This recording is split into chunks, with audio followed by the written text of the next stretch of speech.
Hey guys, so today we're going to be talking about all the books I read in the month of October.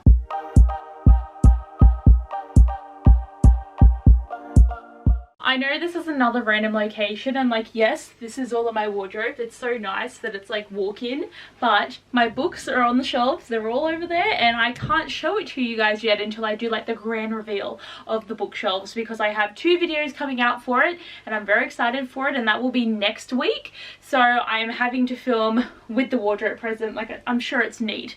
I do have a whole heap of scarves up the top there that I unpacked from a box and I'm just like, I don't know what to do with you right now, but I'm excited to do today's video because I want to talk about the books I've read in October. And I only read 4 books, but I'm still really proud of the fact that I managed to get to that many. But also all of them were adult contemporaries except for one, and I also listened to 1 audiobook. The rest were physical. But with me working again and also having to spend so much time unpacking stuff, and I'm also going to the gym now, I'm actually doing a meal plan. Like, I'm really emphasizing on trying to like lose some weight and get healthier. So much of my energy has been going into these tasks and it's just been so draining that like I don't have time to read or to film, evidently. So this is me really trying to get some videos out this week for you guys. But I'm still excited to get into this wrap up. It's not a very big one, but I'm still keen about it. So the first book I finished was Gods and Monsters by Shelby Mehurin. So I'm so glad that I finally did finish this book. And if you have watched my book review for it, I go into greater detail about how I was feeling about this book and also like my reading experience as a whole. So I will leave that link down below. But I do have to say, with this series, it definitely went downhill for me.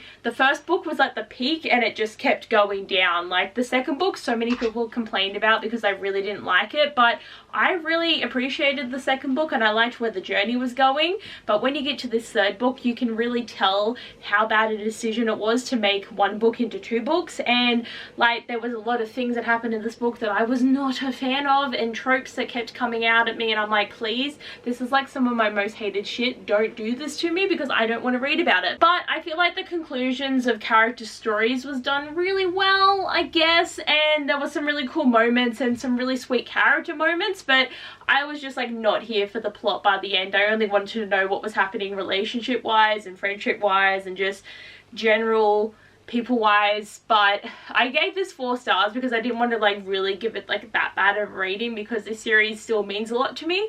But I'm just so sad that it made me disappointed in the end. Next, I finally finished reading Not the Girl You Marry by Andy J. Christopher. So I started this the month before and I just couldn't deal with this book. This is such a badly written book and I feel so bad about it because literally every adult contemporary I've read since I first read Evelyn Hugo like 3 years ago, I've been obsessed with, and they've all gotten at least 4 stars. But this one, I just couldn't. Like, there was too much detail about feelings in other areas and about what they wanted to do to each other and about how bad they felt the whole entire book, because this is a gender bent retelling of How to Lose a Guy in 10 Days. So the whole book was just them both feeling guilty for the fact that they were betraying each other and they felt really bad about it, and I can see myself falling in love with this person, and like that would have been endearing if the writing was better. I'm so mad about it. I gave it 3 stars because when I picked it up for the second time, because same with Gods and Monsters, I put this down because a readathon was happening.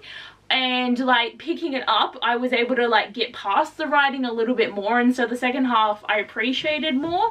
But like, it was so painful. Like, it just pained me so much trying to get through this book, and I don't think I want to read anything else from this author at this point. And like, this is the first in a companion trilogy, but I can't put myself through that. There is just too many annoying things, and I don't even care what happens to the characters that I know are going to be in the next book that I already met in this book. I just can't deal. Next, I listened to Just Last Night by Maharia McFarlane, and this book was a lot sadder than I thought it was going to be. Like, I knew that there was going to obviously be some sadness because the book basically tells you that there is this friendship group of 4 people. So you have Ed, Justin, Eve and Susie, and they've been best friends since college, and they have a night out and they're all partying and having fun, and they go home in their separate ways, and then one of the friend groups dies. And the book is basically all about the funeral of this person, how they're picking up the pieces, and also how Eve has been in love with Ed for like many years, and he's been with this other woman for like 17 years, and she's trying to figure out stuff with her life. So it's just very angsty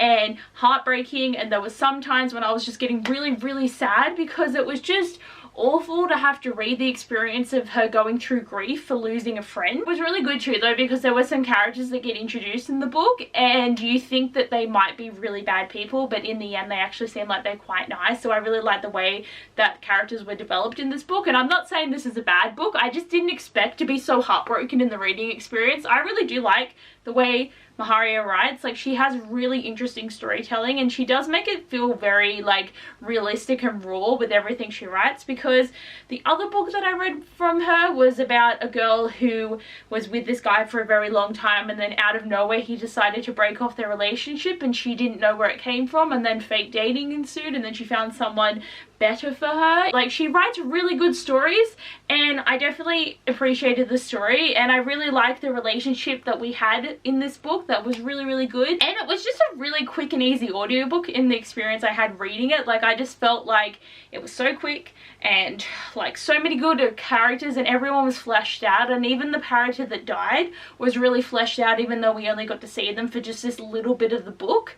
But I definitely would recommend it, but just know you're gonna feel like really sad. And the last book I read was Beatrix by Emily Henry. So after I buddy read People We Meet on Vacation with Miranda, I went and bought this book and we buddy read this one as soon as we were both like had some free time to do it, because I was really busy and she was very busy, so I was waiting until she was like cool to try and read it, and it took me so long. It took me like 10 days to read this book because I couldn't get into it. I'm so sad that Beatrix is my least favorite of the two, because People We Meet on Vacation is so dear to me and just made me so happy in the reading experience, and I just couldn't connect with either of these characters for a majority of the book. Like, at least took me until halfway, and then I started to get it and I could see where their relationship was actually really sweet and really fleshed out, and they really felt like they belonged together. And I also hate it when books do the whole, oh, we hate each other, but 2 seconds later we actually really want to have sex with each other vibe. I'm just like,